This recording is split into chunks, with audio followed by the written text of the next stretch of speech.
Liliana Noble de Pulso Saludable. Doctor Gatell, qué bueno que ya está recuperándose de salud.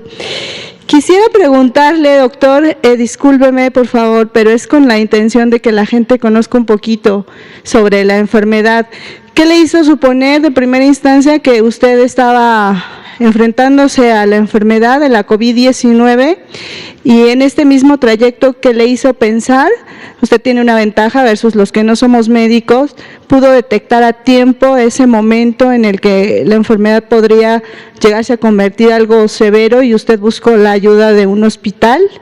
Y finalmente, ¿cuál fue el tratamiento que le pusieron? ¿Si fue Remdesivir o cuál otro fue? Gracias y bienvenido. Muchas gracias Liliana.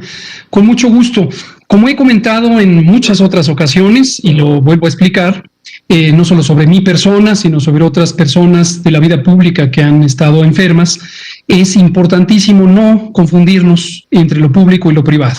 Cada uno de nosotros somos personas sujetas de derecho y tenemos derecho a la confidencialidad, tenemos derecho a preservar nuestra información privada confidencial. Evidentemente, nuestro estado de salud, las condiciones en las que fuimos tratados, son parte de esa vida privada. Esto aplicó en mi caso, aplicó en el caso del presidente cuando él estuvo enfermo y lo fuimos comentando. Por supuesto, al ser figuras públicas, al ser funcionarias y funcionarios públicos, comentamos sobre lo que atañe a nuestra vida pública y lo que es de interés público. Pero somos muy enfáticos en la importancia de reservar y preservar el derecho a la confidencialidad. Ahora, hay una razón también muy importante por la que he decidido no hablar en específico de mi persona cuando fui un paciente enfermo de COVID-19, y es un asunto de salud pública. Lo que yo comente sobre mi propia experiencia tiene que ser de carácter general, tiene que ser algo que tenga utilidad como una lección útil en términos generales. Pero si yo comento sobre los aspectos que son particulares a mi situación de salud, mis condiciones biológicas, mi tratamiento, mi tiempo de recuperación, estaría haciendo un grave daño al transferir una idea como si mi propia experiencia pudiera ser generalizada de manera directa a cualquier otra persona. Y eso sería un completo error cuando se trata de una conferencia de prensa específicamente sobre el tema de salud y específicamente sobre la epidemia de COVID-19.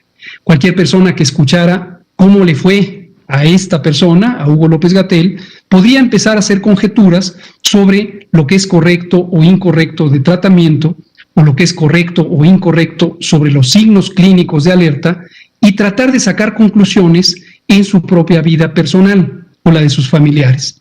Y eso causaría un daño porque no necesariamente aplica efectivamente las condiciones en las que yo me encuentro o me encontraba en el momento de enfermar con las que se puede encontrar cualquier otra persona en México o en el mundo. Entonces, me abstendré absolutamente de hacer referencias generales. Referencias particulares a mi condición o mi tratamiento. Lo que sí que me gustaría comentar son dos elementos fundamentales que hemos comentado varias veces y seguiremos comentando, y que tienen una aplicación general. La primera tiene que ver con la oportunidad. Como usted bien señala, Liliana, el estar alertas, el estar conscientes del riesgo es una situación extremadamente importante. No solamente para la epidemia de COVID-19, no solamente para la enfermedad COVID-19, para casi cualquier condición de salud. Si vivimos durante una epidemia y estamos presentes en este momento, cualquier síntoma respiratorio, como tos o estornudos o sensación de congestión de la vía respiratoria, o cualquier síntoma general, como fiebre, como dolor de cabeza, como fatiga, deben ser consideradas de sospecha de COVID-19. Todas las personas que vivimos en el planeta estamos en una condición de riesgo de presentar COVID-19, a menos que, desde luego, ya tengamos inmunidad, porque hayamos enfermado, como es mi caso, o que se hayan sido vacunadas, como es el caso de algunas personas. Pero mientras eso no ocurra, mientras no tengamos protección por inmunidad, debemos asumir que cualquier síntoma de los que hemos mencionado, fiebre, tos, dolor de cabeza, dolor de garganta, fatiga, dolor muscular, sensación de irritación o de irritabilidad, deben ser consideradas sospechosas de COVID-19. Y en tanto detectamos estos síntomas y pensamos en la posibilidad de tener COVID-19, debemos buscar atención lo más pronto posible. Está claramente documentado que durante 2020 uno de los elementos importantes que contribuyó a la mortalidad de las personas fue la búsqueda tardía de atención. Personas que se confiaron, personas que supusieron que se iban a restablecer en su estado de salud y que podían permanecer en casa. Desde mayo del año pasado, desde mayo de 2020, hemos insistido en la importancia de buscar atención y ser evaluadas, particularmente las personas que tienen más de 60 años de edad o que tienen enfermedades crónicas. Pero también hemos hecho la observación de que en México existen personas que no saben que tienen una enfermedad crónica, como diabetes, como hipertensión, hasta el momento en que tienen otra enfermedad que les está causando una complicación. Se conoce por la Encuesta Nacional de Salud y Nutrición que más de la mitad de las personas que tienen diabetes desconocen su estado de salud, su condición de padecer diabetes, y solo se detectan durante la encuesta, precisamente. Entonces hay personas que pudieran tener familia en primer grado, hermanas, hermanos, padres, que tienen diabetes o que pueden tener una condición de salud tal como obesidad y sobrepeso que les hace más propensas a padecer diabetes y que deberían tomar eso como un signo de sospecha y no esperarse, incluirse en el grupo de riesgo. La segunda cosa que es de interés general, y aunque en mi caso lo seguí específicamente, lo comento por ser de interés general, es el abstenerse de automedicarse.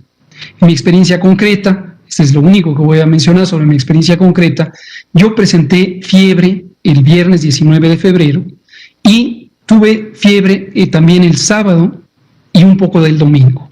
Después ya no tuve fiebre, pero el lunes volví a tener fiebre. Me pude percatar que tenía fiebre porque no tomé medicamento alguno. Ciertos medicamentos como paracetamol, que se pueden encontrar sin necesidad de receta en las farmacias o incluso en algunos establecimientos comerciales, apropiadamente se usan para controlar la fiebre. Pero si uno los toma cuando no tiene fiebre, lo que va a hacer es que va a inhibir el desarrollo de fiebre. En mi caso, la oportunidad de haber tenido fiebre alertó a mi médico tratante de que no estaba teniendo una buena evolución. Como se ha comentado, yo tuve una condición que se conoce como COVID moderado, es decir, COVID es una enfermedad que tiene todo un espectro clínico, desde personas prácticamente asintomáticas hasta personas sumamente enfermas, y hay cualquier tipo de puntos intermedios. En términos generales, una persona que tiene más allá de los síntomas respiratorios de la vía superior y que ya tiene algún grado de afección pulmonar, se le considera como persona con COVID moderado. Y afortunadamente, mi médico tratante, que es un excelente médico, infectólogo, pudo alertarme de que el hecho de haber tenido fiebre después de que ya no la tuve durante 48 horas, era un elemento de sospecha de que podía estar evolucionando a una forma más avanzada de COVID. Entonces, mi segunda comentario de interés general es no automedicarse. También se ha identificado abuso en el uso de antibióticos, en el uso de medicamentos antiparasitarios como la ivermectina, que no tienen indicación médica alguna para el COVID-19, y los medicamentos contra la fiebre. Entonces, en resumen, lo conveniente es, 1, tener un alto grado de sospecha, cualquier síntoma, fiebre, tos, dolor de cabeza, dolor de garganta, sensación de fatiga, dolor muscular, dolor de articulaciones, debe ser considerado como de sospecha de tener COVID-19 mientras siga activa la epidemia. Y segundo, buscar atención lo más pronto posible para que se pueda evaluar convenientemente cuáles son las necesidades de tratamiento y de seguimiento que en forma particular tiene cada persona de acuerdo a sus condiciones, tanto biológicas como sociales, que también son determinantes muy importantes de la evolución que puede tener. Gracias. Muchas gracias, por favor. Muchas gracias.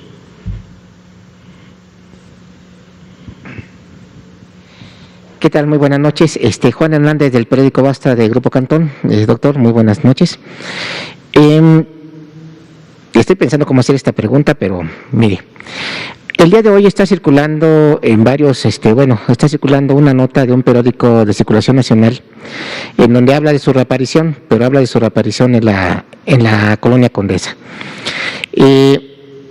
Quisiera, de alguna manera saber, qué opinión le merece precisamente que estén invadiendo, su vida privada. Este tipo de, de información, pues bueno, hoy esperábamos que reaparece, qué bien, pero de alguna manera, como que desvirtúa esta aparición que usted tiene después de haber pasado un episodio difícil de COVID-19. De antemano, alguien tiene que hacer esta pregunta y hoy me tocó a mí hacerla. Muchas gracias. Muchas gracias, Juan. Aquí está la prueba de vida que usted pedía ayer. Aquí estoy afortunadamente recuperado y en buenas condiciones. No me queda claro cuál es el planteamiento de la pregunta, pero supongo que hace referencia a la lamentable realidad de tener en México medios de comunicación, sobre todo los medios corporativos, que durante toda la epidemia, y la verdad es que dudo que cambien de actitud, han buscado sacar de alguna manera notoriedad, supongo que por razones, en algunos casos, de lucro. Seguramente es más lucrativo sacar noticias que pudieran generar escándalo, y entonces esto les aumentará las cuotas de las tarifas de publicidad y otras fuentes de ingresos. En otros casos es muy claro cómo tienen agendas políticas, agendas de grupos de interés, sobre todo de algunos grupos de interés económico que han sufrido pérdida de privilegios a lo largo de lo que llevamos de la transformación. Esto el presidente lo ha comentado extensamente con ejemplos específicos. Entonces, sigo yo esperanzado en que en algún momento estas personas, estos grupos que son dueños de los medios de comunicación corporativos, los jefes editoriales, los columnistas, que viven de esta parte del morbo, de la especulación, de la intriga, y que tienen un nivel extraordinariamente bajo en términos de calidad técnica, de calidad periodística, no tienen fuentes, usan rumores. Ojalá que en algún momento suban el nivel. No tengo demasiada esperanza a estas alturas. Hemos hecho muchos llamados sobre la importancia de tener una prensa que informa, una prensa que se acerca a la población, a decirle la información que le puede ser útil. Y lo que vemos es, pues, este tipo de notas que están basadas en el chisme, en la intriga, en la especulación. Entonces, afortunadamente, ya quizá pocas personas en el país se dejan engañar por estas cosas, pero pues ni modo, es parte de la vida pública, del paisaje público. Afortunadamente tenemos libertad de expresión en México, tenemos un gobierno que claramente tiene una postura en pro de las libertades, en pro de los derechos, y pues esto es parte del paisaje. Cada quien se irá siendo responsable de los efectos que produzca esta desinformación, esta infodemia. Gracias, Juan. Por favor. Buenas noches, doctora Gamía, subsecretario López-Gatell, Otilia Carvajal de La Razón. Primero preguntarles qué cantidad de vacunas se tienen en este momento almacenadas. Recuerdo que en conferencias anteriores daban alguna cifra de una reserva que tenían por si no llegaban las segundas dosis. Sí, muchas gracias, Otilia. Esta idea de la reserva en realidad es una reserva relativamente pequeña.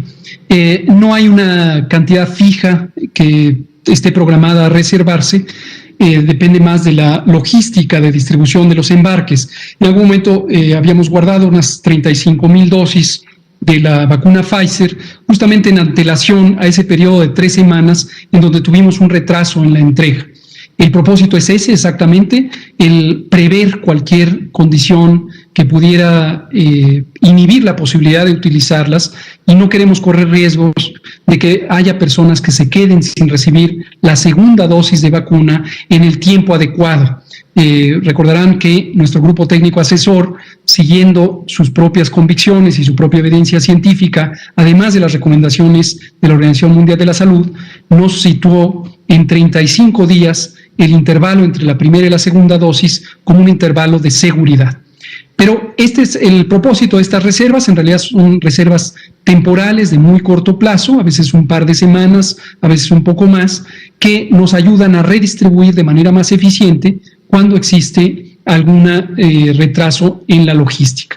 Recordarán que en algunos momentos tuvimos las inclemencias del estado del tiempo y eso, algo que es relativamente impredecible, también retrasó por algunos días la llegada de vacunas, y el hecho de tener sitios de almacenamiento nos permite adecuarnos a este tipo de condiciones.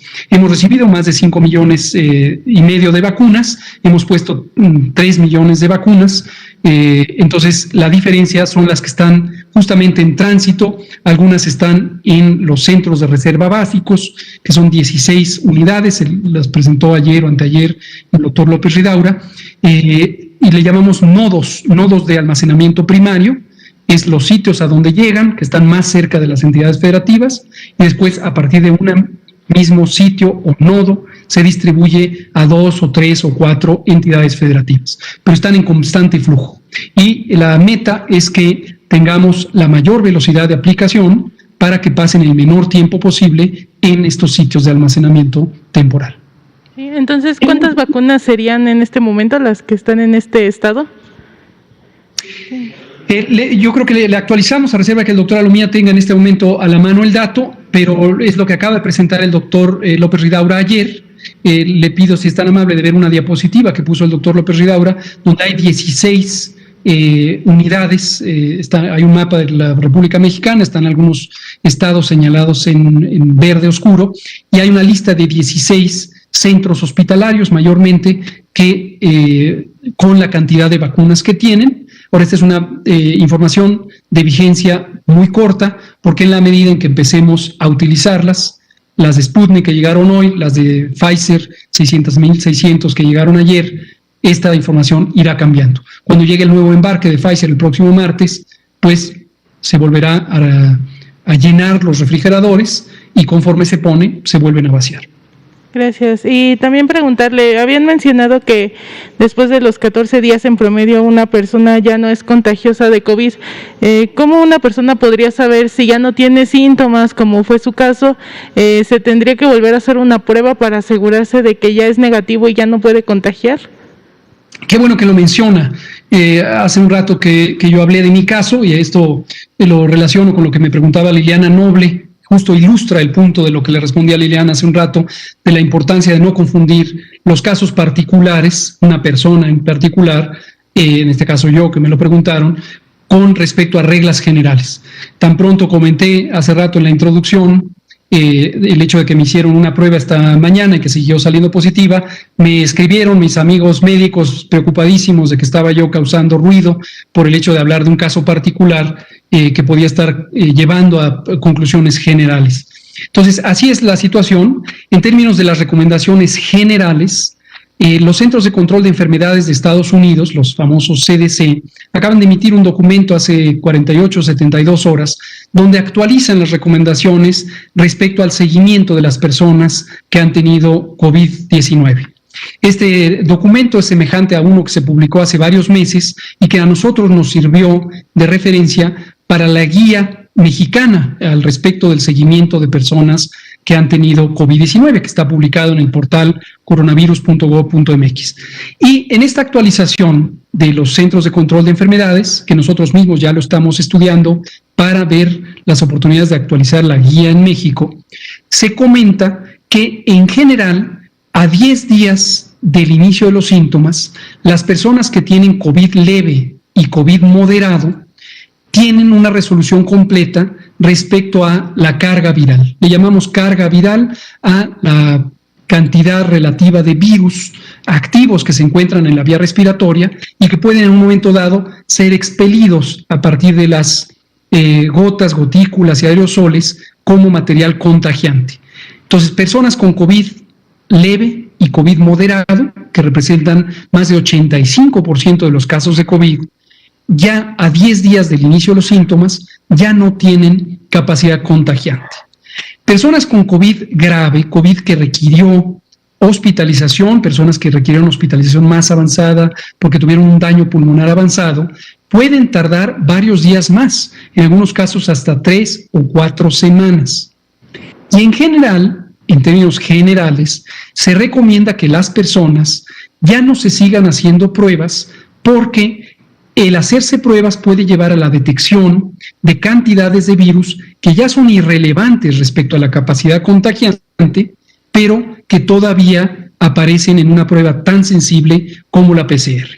Reconciliando mi caso específico con la regla general, para que quede absolutamente claro, en mi caso, la carga viral todavía es contagiante. Entonces, por esa razón, y dado que tengo una ocupación pública de alto contacto con las personas funcionarias del gobierno federal, es importante que yo verifique que yo no soy contagiante. Y en este momento sí soy contagiante. Pero la regla general es, no es indispensable en personas con COVID leve y moderado seguir haciendo pruebas, y en general a los 10 días ya se considera que la probabilidad de que sean contagiantes es sumamente baja. Gracias. Por favor.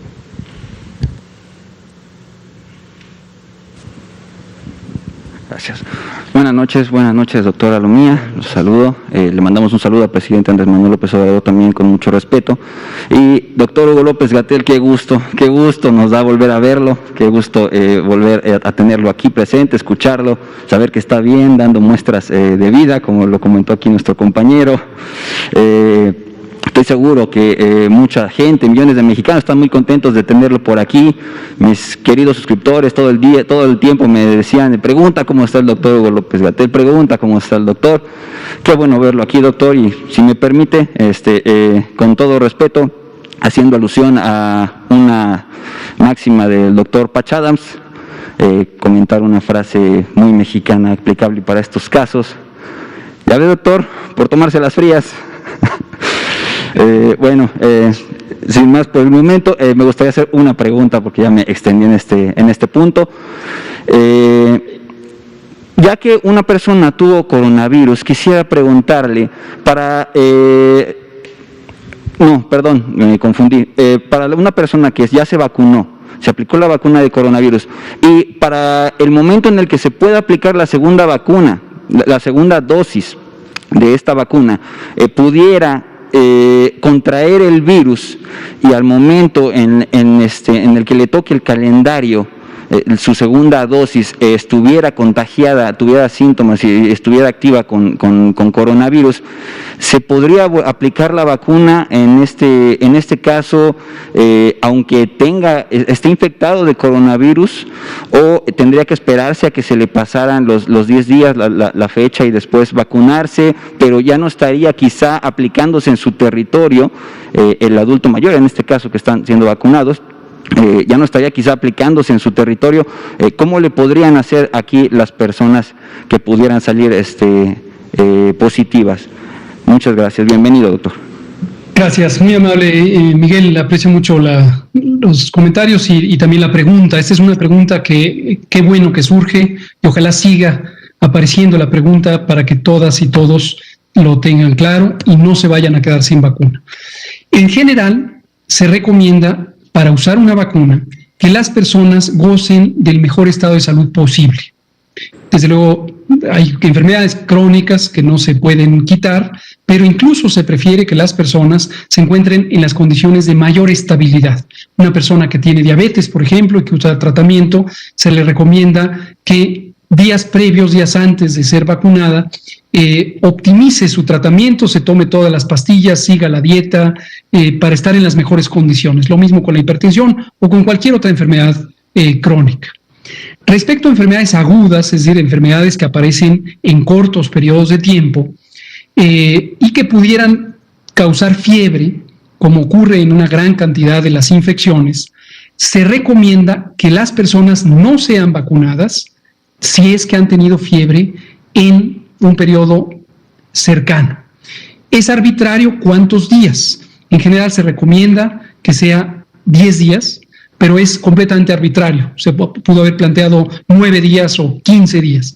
Este periodo arbitrariamente seleccionado es para considerar el promedio de la duración de la condición infecciosa de la mayoría de las infecciones comunes, pero es absolutamente arbitrario. Pero tomemos como referencia esos 10 días. Una persona que dentro de los últimos 10 días ha tenido fiebre, se recomienda que no se le aplique la vacuna. Esta contra el COVID-19 o cualquier otra, si se tratara de un niño o niña o una persona adolescente o una persona que recibiera la vacuna, cualquier otra vacuna.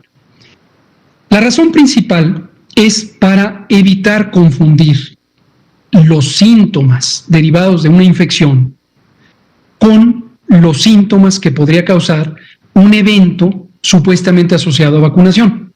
Por ejemplo, la fiebre es causada por muchas infecciones, pero las vacunas también, en un porcentaje pequeño de personas, pueden causar fiebre.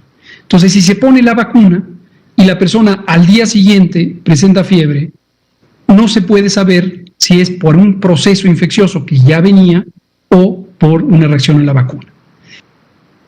En el caso de infecciones que tienen un periodo de incubación, es decir, un periodo asintomático desde el contagio hasta que aparecen los síntomas, que pudiera ser de varios días, en el caso de COVID-19 es en promedio de 5 a 7 días, puede ocurrir la circunstancia de que la persona sea asintomática, llegue a vacunarse, se le pregunte si ha tenido fiebre en los últimos 10 días, diga que no, se le vacune y a los pocos días desarrolle COVID-19. Desde luego, no por la vacuna. Es imposible que cualquiera de las vacunas contra COVID cause COVID. Pero lo que sí puede ocurrir es que el virus ya se estaba incubando, ya se estaba multiplicando en el organismo humano y pocos días después de la vacunación apareció la enfermedad. Entonces, en general, por eso se tienen este tipo de precauciones. Pero la respuesta concreta y útil para las personas es, ¿qué pasa si llegaron a mi comunidad, me tocaba vacunar, pero yo tuve fiebre en los últimos 10 días y me dijeron que no me podían vacunar? No se preocupe, va a ser vacunada. Entonces debe quedar registrada en el censo nominal la persona que intentó vacunarse, pero se le dijo que había una indicación médica temporal de no vacunarse para que en cuanto hay la nueva oportunidad, porque regresa el proceso de vacunación a su comunidad, sea vacunada. Hay vacuna para todas y todos, y si una persona desafortunadamente pierde su turno por el hecho de que tiene una enfermedad febril, la oportunidad regresará y será vacunada nuevamente. Muchas gracias. Tenemos tiempo para una última pregunta, por favor. Bueno, tenía 3, pero va a ser una. Soy Nuri Fernández. Hola, Hugo, ¿cómo estás? Qué bueno verte bien. Y la pregunta es la siguiente. Hay esta situación en Brasil y en América del Sur en general de un rebrote. Bueno, no sé si llamarle así directamente. Hoy la Organización Panamericana de la Salud hizo un llamado en este sentido y podemos ver que en otras zonas del mundo, en particular en el Mediterráneo Oriental y en Francia, hay también indicadores de un aumento de la infección. No sé si estamos ante una posibilidad de una tercera oleada. Y la pregunta concreta sería si el acaparamiento de las vacunas y el hecho de que a estas zonas más pobres, América del Sur es uno de los lugares más desiguales del mundo, como han dicho aquí en la conferencia, el acaparamiento de las vacunas está influyendo en el hecho de que aparezca estos síntomas de rebrote. Eso es. Sí, muchas gracias por la pregunta y por la reflexión, querida Nuri. Pienso que sí, aunque todavía no de manera tan directa. Es decir, el acaparamiento de vacunas está contribuyendo, desde luego, a la inequidad, a una mala distribución, una distribución injusta de las vacunas, porque las vacunas no le están llegando a quien tiene las mayores condiciones de vulnerabilidad, sino están llegando prioritariamente a personas en países de alta capacidad financiera y quizá política que están logrando tener un aporte más temprano y grande de vacunas. En términos numéricos, todavía para que esto impactara, esta distribución diferencial impactara, tendría que implicar que existe una posibilidad de que lleguen las vacunas en cantidad suficiente a otros países como para cambiar ya el curso de la epidemia. Y esto es la condición en la que una proporción muy sustancial de la población, para el caso de COVID-19 o el virus SARS-CoV-2, es cercana a 3/4 partes, se pudiera haber vacunado. Entonces, en este momento, técnicamente todavía no es un factor clave para condicionar el riesgo de estos rebrotes, porque aun cuando no hubiera este acaparamiento, solamente por la existencia limitada de vacunas, no habría sido posible llegar a ese 75% de protección en la mayoría de los países. Ahora, termino diciendo que efectivamente en todo momento sigue vigente el riesgo de una tercera ola o cuarta ola. En el caso de Italia, que en este momento se encuentra ya desde hace 13 días en un periodo de rápido crecimiento del brote, es ya la cuarta ola. Y varios países están próximos a entrar en una tercera ola, cuarta ola o incluso quinta ola. En el caso mexicano hemos tenido 2 olas, la que llegó a su máximo en julio, el 31 de julio, y después la segunda que llegó a un punto máximo en la tercera semana de enero de 2021.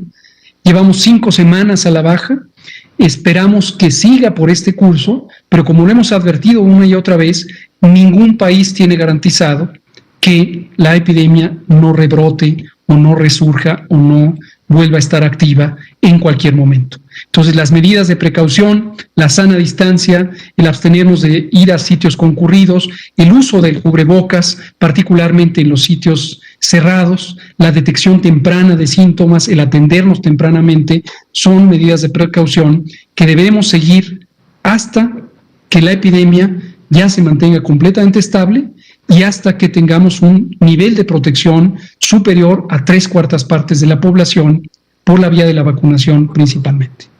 Muchas gracias. Doctora Lomía. Sí, muchas gracias, doctor López-Gatell, por su participación, así como también a todas las personas que nos acompañaron esta transmisión esta noche. Que tengan buenas noches y nos vemos mañana. Gracias. Gracias, buenas noches.